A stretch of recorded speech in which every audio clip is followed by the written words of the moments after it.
there's a lot of excitement about multimedia models and so-called speech-to-speech really landing.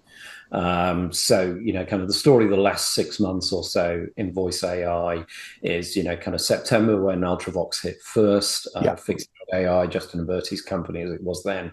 They kind of teased us with really the very first production. You can buy it as an SDK Yeah.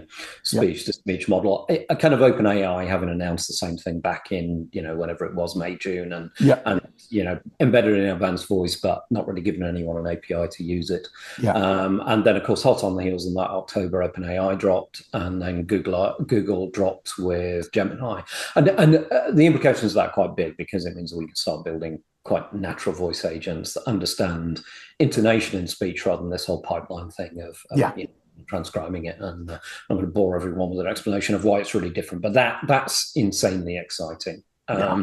So that's kind of at the front end of the whole thing. So Yeah. we can now plug WebRTC directly into AIs in a low latency way with turn detection that's getting better all the time. And then at the Exactly. back end, the way that we're actually crafting the agents that we can build, MCP is starting to change the way that we can make tools available to the AI, and the Ragen tools and the ease with which we can kind of add tools. So they're the two things that are getting me really kind of excited at the moment.